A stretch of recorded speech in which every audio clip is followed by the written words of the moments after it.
أعوذ بالله من الشيطان الرجيم. بسم الله الرحمن الرحيم. الطلاق مرتان، فإمساك بمعروف أو تسريح بإحسان، ولا يحل لكم أن تأخذوا مما آتيتموهن شيئا إلا أن يخافا ألا يقيما حدود الله، فإن خفتم ألا يقيما حدود الله فلا جناح عليهما فيما افتدت به، تلك حدود الله فلا تعتدوها، ومن يتعد حدود الله فأولئك هم الظالمون. فإن طلقها فلا تحل له من بعد حتى تنكح زوجا غيره، فإن طلقها فلا جناح عليهما أن يتراجعا إن ظنا أن يقيما حدود الله، وتلك حدود الله يبينها لقوم يعلمون. صدق الله العظيم. Continuing with the ayat regarding talaq.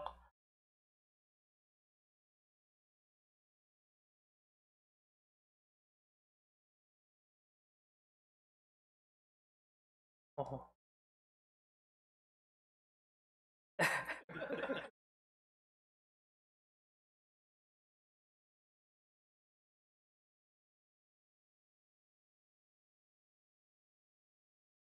Right.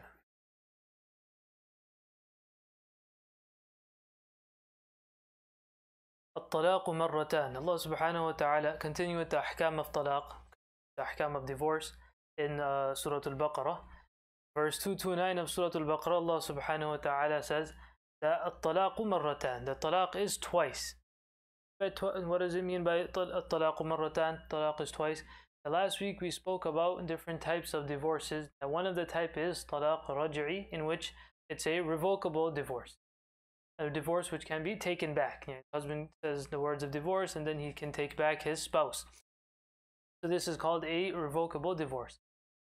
How many times can this happen? In Jahiliyyah, when the people, out of spite towards their spouses, a man would divorce his wife and then take her back, then divorce her again, then take her back, and this would go on and on and on. Hundreds of times he would do this.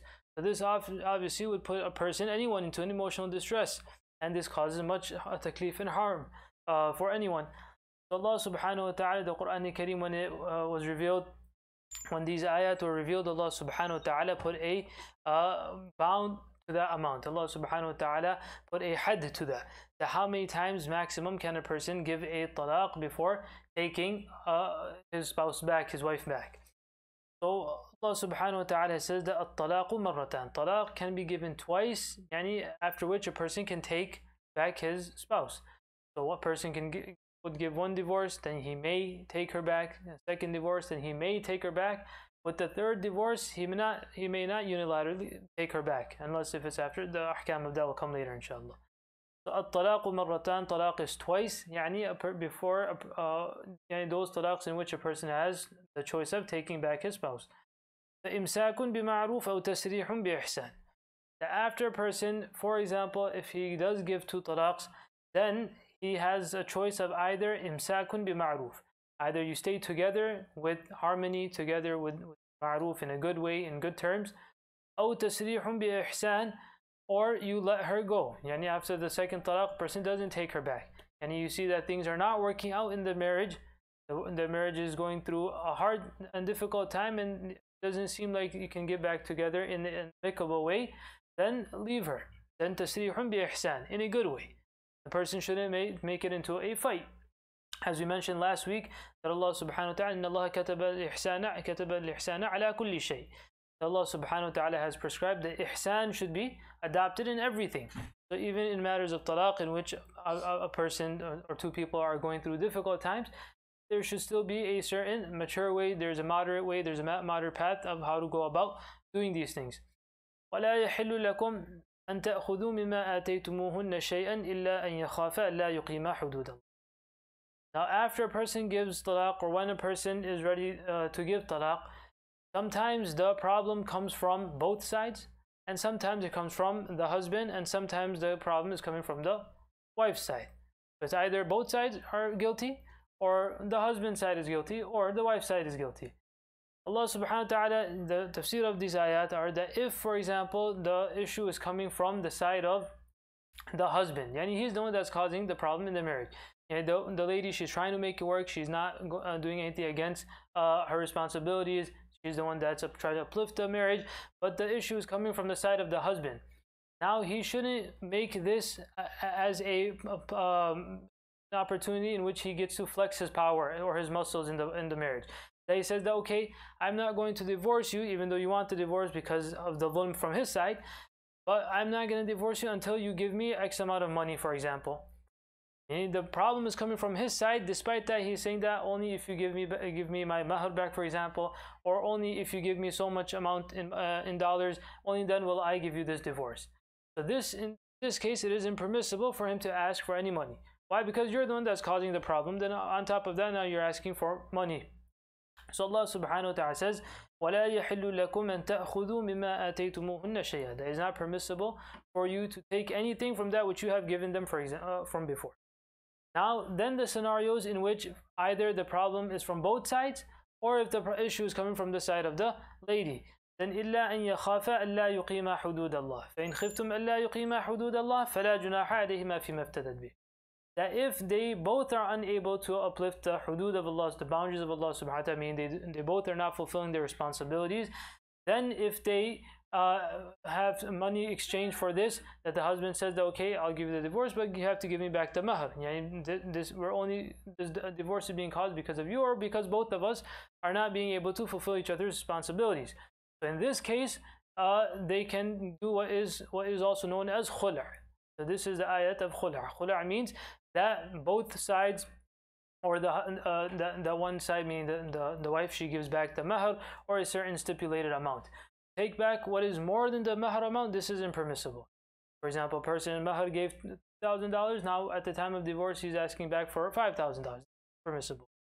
So mahar amount or lesser than that, a person can ask for, if again the problem is coming from both sides or from the side of the wife only. So فَإِنْ خِفْتُمْ أَلَّا يُقِيمَا حُدُودَ اللَّهِ فَلَا جُنَاحَ عَلَيْهِمَا فِيمَا افْتَدَتْ بِهِ. At the end of the ayat, Allah subhanahu wa ta'ala says, تِلْكَ حُدُودُ اللَّهِ فَلَا تَعْتَدُوهَا. These are the boundaries of Allah subhanahu wa ta'ala that He has said, what is permissible, what is impermissible, how can this be done, what cannot be done. فَلَا تَعْتَدُوهَا. Do not transgress these boundaries which Allah subhanahu wa ta'ala has set. وَمَنْ يَتَعَدَّ حُدُودَ اللَّهِ فَأُولَٰئِكَ هُمُ الظَّالِمُونَ.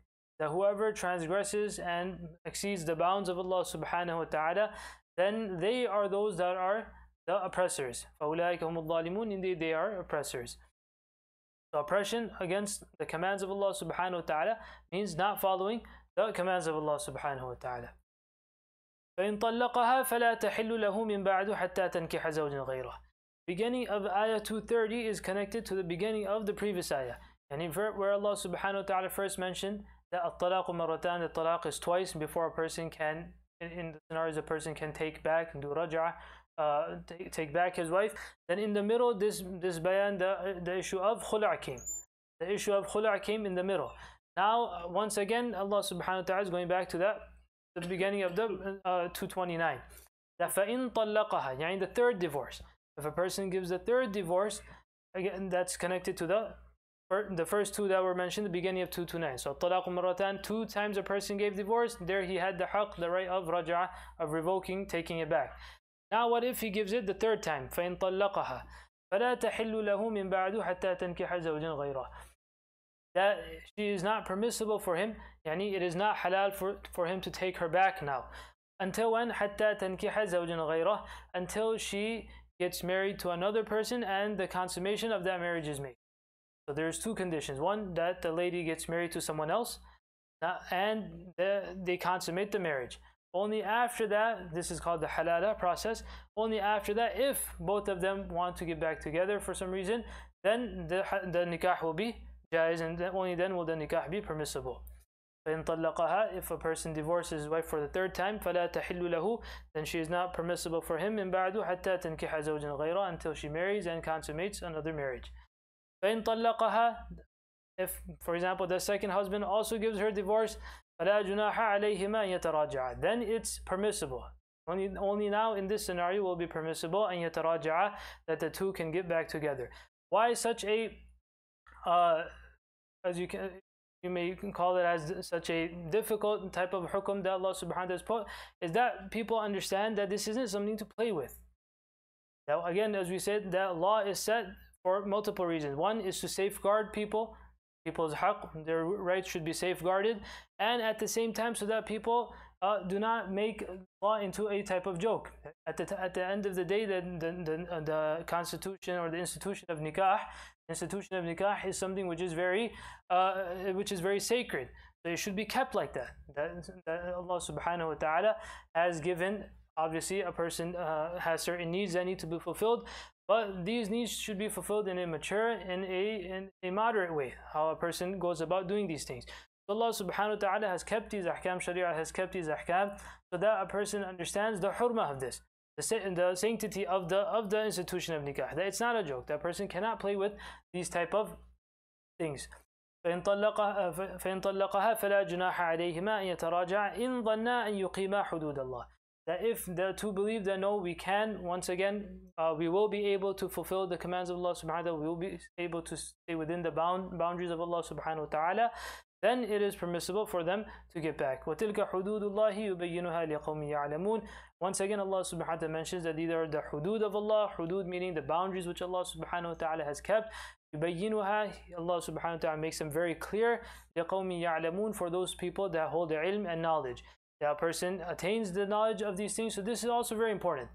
That many a times, especially in our culture, etc., that person thinks that something like nikah, it's just something which is innate. I know everything about it. It'll just come to me automatically. No, this is also an important factor. Just as we learn, we have ilm of salah, you have ilm of zakah, all of these things that require certain ilm. Even nikah, there's a certain ilm to that. There's a certain knowledge that person needs to attain before getting into that. That's why it's not something which is very, it's not something un-Islamic for a person to have certain sessions before they get married. So that a person knows that what he can do, what he cannot do, what is permissible, what is impermissible.